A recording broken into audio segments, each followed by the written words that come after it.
safe plate. And I'm gonna spray this with some cooking spray, sugar, flour, eggs, butter, and almond extract.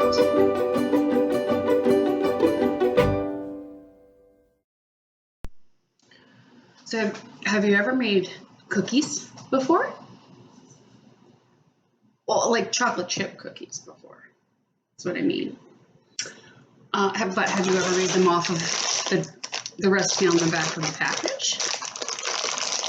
Because that's what I'm going to do today. I have learned some very valuable little lessons about cookie baking. Cookies are actually my favorite thing to make.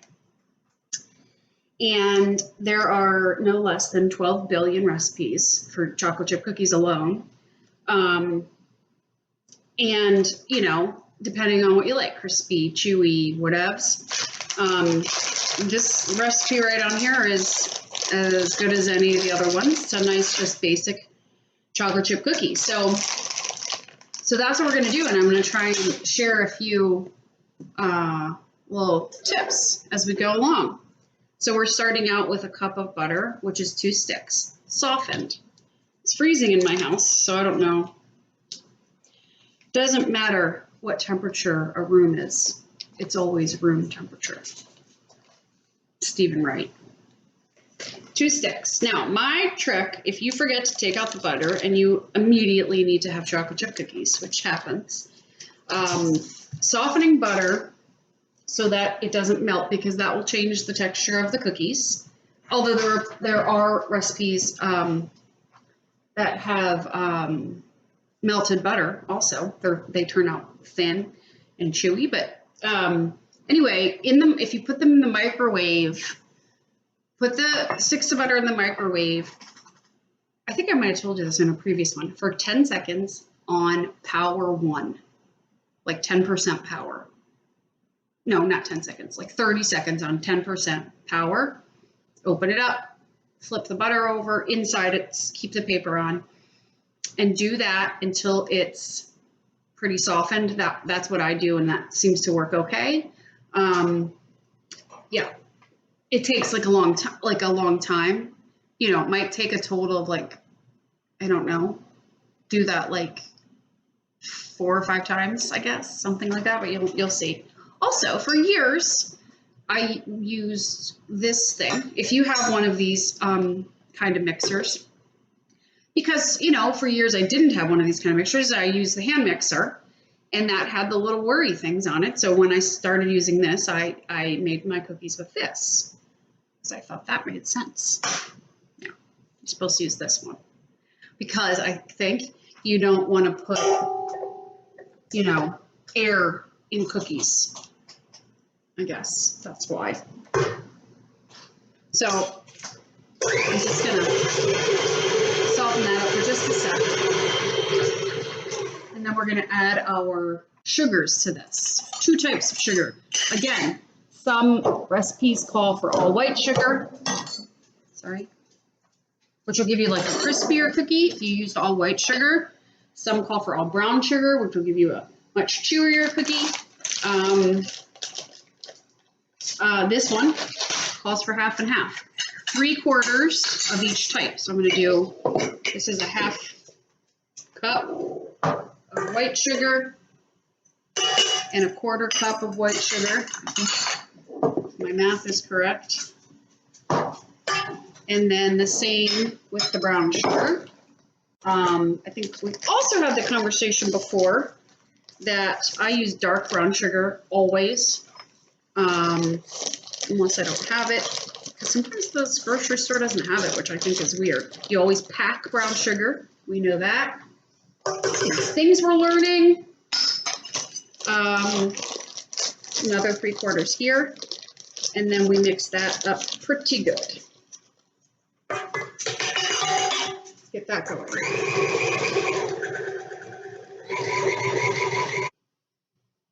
Okay, so I got that mixed up a little bit. I scraped on the sides once. Now I'm going to add the 2 eggs. Just put that on low. You really should crack eggs into like a separate bowl, so if a shell gets in, you have the opportunity to take it out before it gets into your mixture. But I'm a risk taker, you know. Also, most of the time, people, even if there's a shell in there, nobody notices. So I'm gonna whip that up.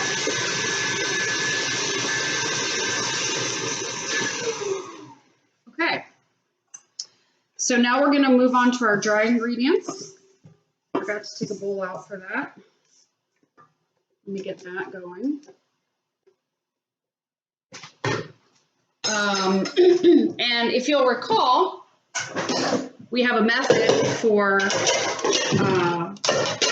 measuring flour that, especially with cookies, will make a big difference. So if you've made cookies before and they've turned out dry, this could be a reason that there was too much flour, because when you dig your thing in there, it packs the flour down. When in actuality, these recipe makers, when they're telling you how much flour to use, they're using this method. Okay, and then we kind of do this with the back of a knife, and then we level off and add that. Uh-oh, how much? 2 1/4 cups of all-purpose flour.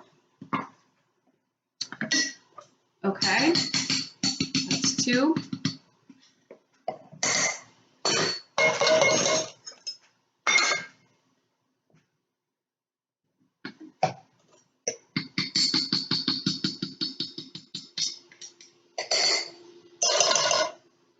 Okay, 2 1/4 cups of flour. Now we're going to add a teaspoon, yes, of baking soda. Right here, leveled off. At this point, we would add a teaspoon of salt, but I've used salted butter, so I'm not going to add it. If you use unsalted butter, then you want to add it. Tips and tricks. That's it, right? Mix that up a little bit, and then we're going to start to add it. Now, let me tell you something. You might be tempted to, this is how I add my flour, just a little bit at a time. You might be tempted to just think to yourself, well, I'm just going to mix this and mix this and mix this until, you know, make sure it's all really incorporated in there and all that. But you'd be wrong about that, because they say that you want to mix your flour until it is just mixed and not overbeat the flour. That makes it tough, which, or actually, so what happens, I'm gonna lay some science on you now, is that it releases the mixing, like just like when you knead bread, it releases gluten strands, and that's what makes bread, the consistency. You don't want a bready cookie, so you just want to mix until it's just combined. The vanilla, I'm gonna add that now, using the good stuff, because as opposed to the imitation, because I feel like in a chocolate chip cookie in particular, it says 1 teaspoon. I just put in a little extra for luck. Again, just gonna give that a quick spin. That's it. I mean, seriously, you don't want to, you don't want it to be undermixed. I might probably be undermixing at the moment to prove my point, but I'm gonna just do a scraping down of the sides here. So I'll give it another maybe 20 seconds here. Did I forget anything? That felt like really fast. Done. Okay. Now for the best, most important part. I forgot to turn on the oven. I'm just trying to figure out how I'm going to do that without turning my rear end to the camera.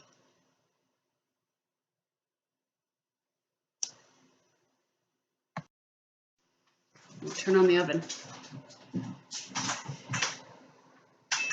350, of course. So, as I was saying, chips, as in chocolate.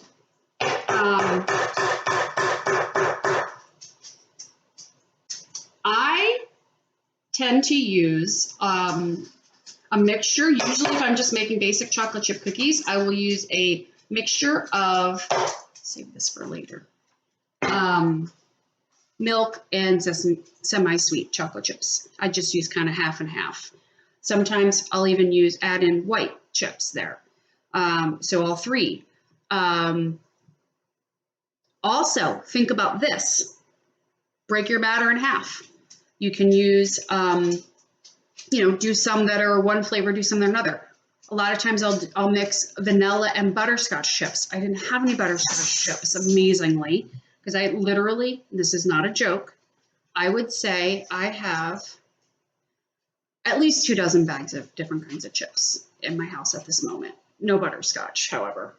But so you could, this stage, all we're doing is mixing in the chips. So break it in half, do this side chocolate, this side white chocolate, peanut butter, M&Ms. The options are limitless. Also, I wish I could talk and do things at the same time. This is a problem. The freezer is my friend, okay? And I have really learned to utilize my freezer in a variety of ways. Cooking, baking, all of it. Freeze it. There's very little that you cannot freeze. So, I'm a cookie snob at this point, okay? Unless it's like out of the oven, maybe within an hour or two, I don't want it after that. It's like stale to me. So a nice thing to do is if you're going to just whipping up a batch of cookies for no reason, you just go ahead and make some and then freeze the rest. You can freeze it just like as, just in a Tupperware container and then let it come to room temperature, the next time you want to do it. Or you can go ahead and scoop them out and freeze them already scooped. Once they're you could put it in the freezer, like in a 13x9 or on some sort of a tray. Once they're frozen, then you can take them off and put them in a Ziploc bag. And then you can pull out 2 after the kids go to bed and just, stick them in the oven for 10 minutes and you're done. 10 minutes is too long, but I was just throwing a number out. You see what I'm saying? Okay. I'm not ready for that. Let's move on to this. So I think what I'm going to do is a mixture of milk chocolate, these semi-sweet Trader Joe's chocolate chunks, which are phenomenal. I love these suckers, and they're inexpensive, and white chocolate, which is not actually chocolate at all. There's no cocoa bean. No cocoa bean in a white chocolate chip.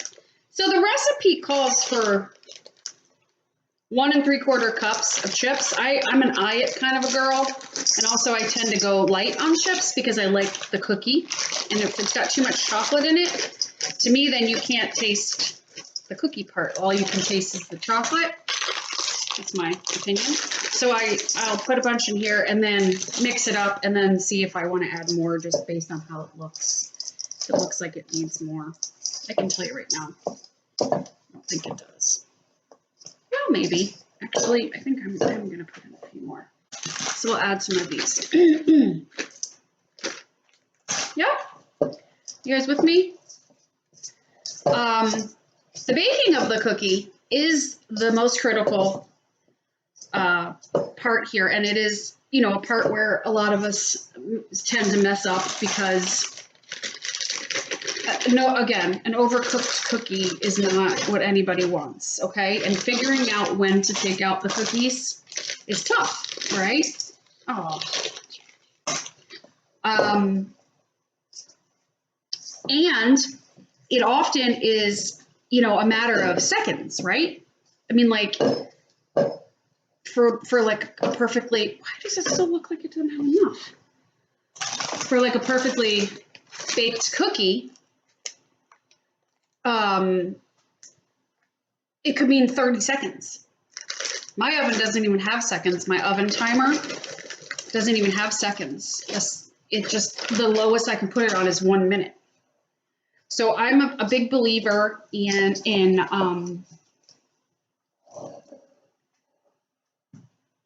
like I'll put it on, like for something like this, I'll put it in for 7 minutes, even though it's more likely to take 8 or 9 minutes. But I set it for 7, then I'll set it for 1, then I'll set it for 1, but really I need 30 seconds, so I just stand there and stare inside the thing. Keep in mind, little things here, but every time you open an oven door, heat escapes and messes with the temperature of the oven quickly. So if you have an oven temperature, or even like if you've ever had your oven on, say it's heated to 350, you open the door, you take out your pizzas, your cookies, whatever, close the door. If you turn the oven off and then turn it back on immediately, it would probably be down to like 315, 310 at that point.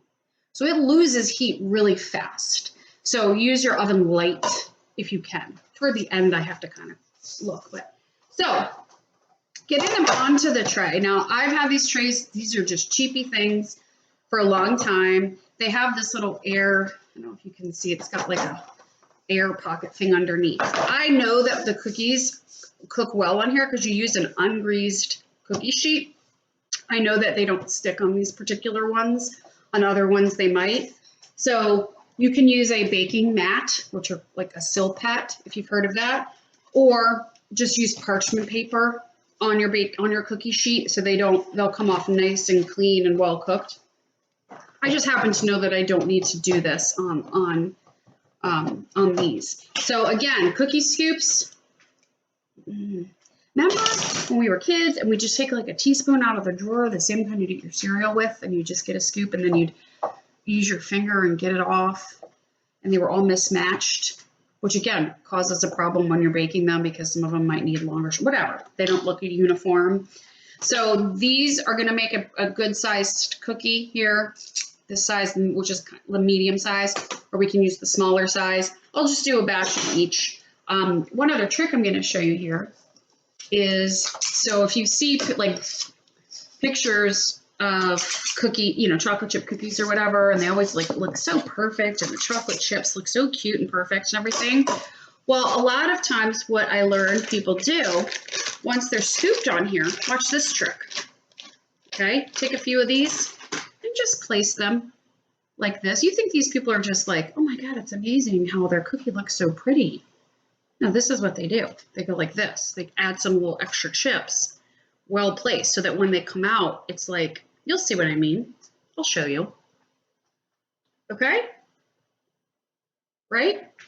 Okay, so I'm gonna put these in the oven, and then when I take them out, I'll come over and try and show you if we'll be able to see what they look like, because they're not gonna look completely cooked, and that's what we want. We don't want them to be completely cooked because we're going to leave them on the cookie sheet for an extra, I'd say at least 2 minutes once they come out, because they'll finish cooking on the cookie sheet after they come out. So they're still going to look, what you're going to be looking for is like raw dough, like wet dough in the middle, but like dry cooked around the edges is what we're going for here. I think we'd all agree that an slightly undercooked chocolate chip cookie is better than a slightly or overcooked chocolate chip cookie. No? Yeah, I'm gonna put them in the oven and then I'll show you when I take them out. Okay, taking them out.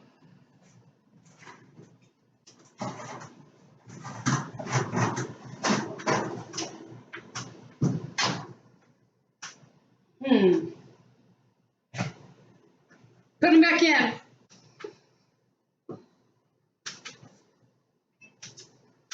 I can't, oh my God, it's filthy. Can't see a thing. Okay, I'm committing this time.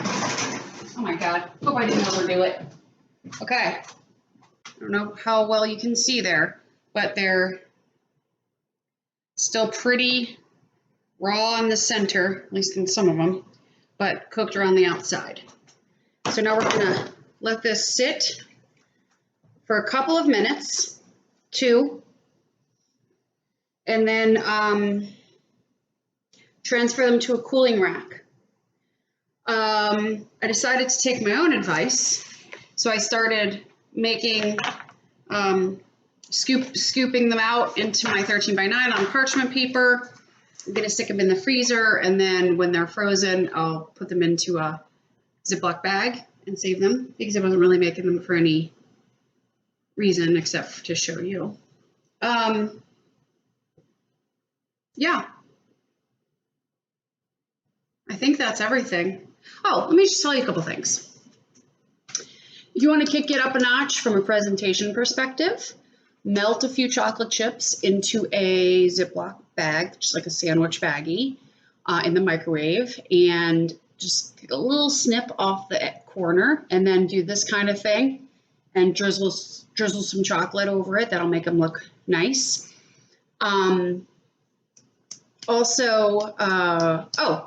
So I sometimes in the summertime, if I'm having like, a get together or something, I will make homemade ice cream sandwiches. Make some different kinds of cookies. Obviously, once they're very cool, or even frozen, just ice cream.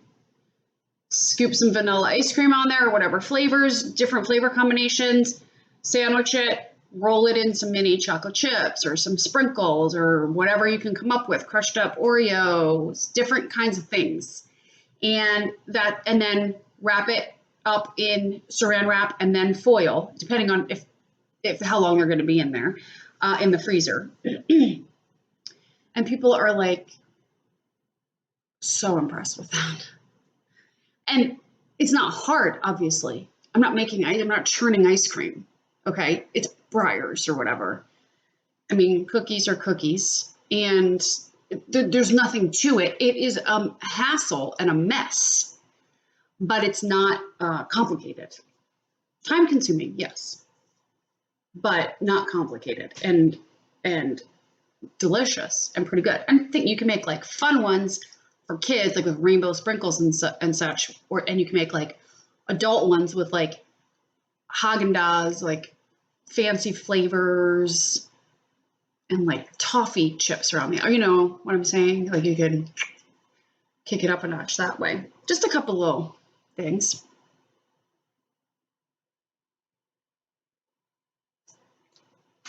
I think I might be starting a new trend with the backward apron. I don't know. Maybe I should get a full, I don't know. I gotta think about it. Or maybe I should just stop wearing yoga pants when I do a video. Maybe that's what I'll do. All right. I don't know what day it's gonna be when I actually post this video, but right now it's Friday. So have a great weekend.